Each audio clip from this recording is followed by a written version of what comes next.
अस्सलाम वालेकुम व्यूअर्स, मैं अपने चैनल फ़ज़ाइल अमाल और सदक़ात के साथ हाज़िर हूँ।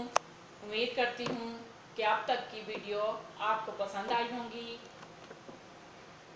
आज मैं आपको नमाज की फजीलत के बारे में बताती हूँ कि नमाज का हमें हुक्म दिया गया है कुरान पाक में 700 मरतबा। इसकी कितनी अहमियत है कि अल्लाह ताला ने कुरान पाक में नमाज का हुक्म दिया। नबी अकरम सल्लल्लाहु अलैहि वसल्लम का इरशाद है कि जब नमाज का वक्त आता है तो एक फरिश्ता ऐलान करता है, ए आदम की औलाद, उठो और जहन्नम की उस आग को जिसे तुमने गुनाहों की बदौलत अपने ऊपर जलाना शुरू कर दिया है, बुझ जाओ। चनाचा दीनदार लोग उठते हैं, वज़ू करते हैं और ज़ोहर की नमाज अदा करते हैं, जिसकी वजह से उनके गुनाहों की जो सुबह से ज़ोहर तक के हुए थे मफ़रत कर दी जाती है। इसी तरह फिर असर के वक्त और फिर मगरिब के वक्त, फिर इशा के वक्त, गर्ज हर नमाज के वक्त यही सूरत हाल होती है कि इशा के बाद लोग सोते हैं और मशगूल हो जाते हैं।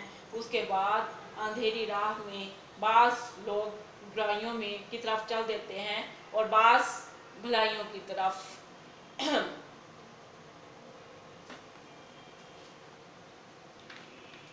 नबी अकरम सल्लल्लाहु अलैहि वसल्लम के इरशाद पर गौर किया जाए कि हदीस की किताबों में बहुत कसरत से ये मजमून आया है कि अल्लाह ताला अपने लुत्फ़ व करम से नमाज की बदौलत गुनाहों को माफ़ फरमा देते हैं। और नमाज में चूँकि इस्तग़फ़ार खुद मौजूद है, जैसे कि ऊपर गुज़रा है, सगीरा और कबीरा हर किस्म के गुनाह माफ़ कर दिए जाते हैं, बशर्त ये कि दिल से गुनाहों पर नेदामत हो। खुद हक़ ताला का इरशाद है कि हज़रत सलमान रज़ी अल्लाह तआला अन्हु एक बड़े मशहूर सहाबी हैं और फरमाते हैं कि जब इशा की नमाज हो लेती है तो तमाम आदमी 3 जमातों में तकसीम हो जाते हैं। एक वो जमात जिसके लिए ये रात नेमत है और कमाई है और भलाई है, और वो हज़रात जो रात की फुर्सत को गनीमत समझते हैं। जब लोग अपने आप को राहत और आराम और सोने में मशगूल हो जाते हैं तो ये लोग नमाज में मसरूफ़ हो जाते हैं। इनकी रात उनके अजर व सवाब बन जाती है। दूसरी वो जमात जिसके लिए रात वबाल से अदाब बना दी जाती है। ये वो जमात है जो रात की तन्हाई और फुर्सत को गनीमत समझते हैं और गुनाहों में मशगूल हो जाते हैं। उनकी रात उन पर वबाल बन जाती है। और तीसरी वो जमात जो इशा की नमाज पढ़कर सो जाती है। इसलिए न वहाँ न कमाई, न वबाल, न कमाई और न कुछ और। नबी अकरम सल्लल्लाहु अलैहि वसल्लम का इरशाद है कि हक़ सुब्हानहू व तआला ने ये फरमाया कि मैंने तुम्हारी उम्मत पर 5 नमाज़ें फ़र्ज़ की हैं और इसका मैंने अपने लिए अहद कर लिया है। जो शख्स 5 नमाज़ों को उनके वक्त पर अदा करेगा उसको अपनी ही ज़िम्मेदारी पर मैं जन्नत में दाखिल करूँगा, और जो इन नमाज़ों का एहतमाम नहीं करेगा उस पर मेरी कोई ज़िम्मेदारी नहीं। नमाज़ें फ़र्ज़ फरमाई गई। एक हदीस में है हक़ ताला ने 5 नमाज़ें फ़र्ज़ की।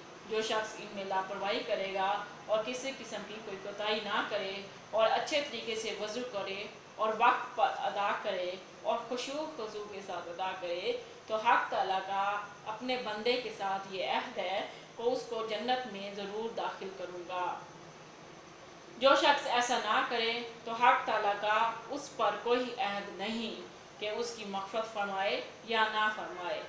हम देखते हैं कोई मामूली सा हाकिम या दौलतमंद किसी शख्स को इत्मीनान दिलाए, किसी मुतालबे का ज़िम्मेदार हो जाए या किसी किस्म की ज़मानत दे तो वो कितना मुतमईन और खुश हो जाता है। इसी तरह वो मालिकुल मुल्क है, वो दोनों जहानों का बादशाह है। अगर अल्लाह ताला अपनी ज़िम्मे लेता है तो क्या ही बात है, और इसमें किसी किस्म की कोई शक की गुंजाइश बाकी नहीं रहती। और बंदे को कितना ही ये खुश होना चाहिए।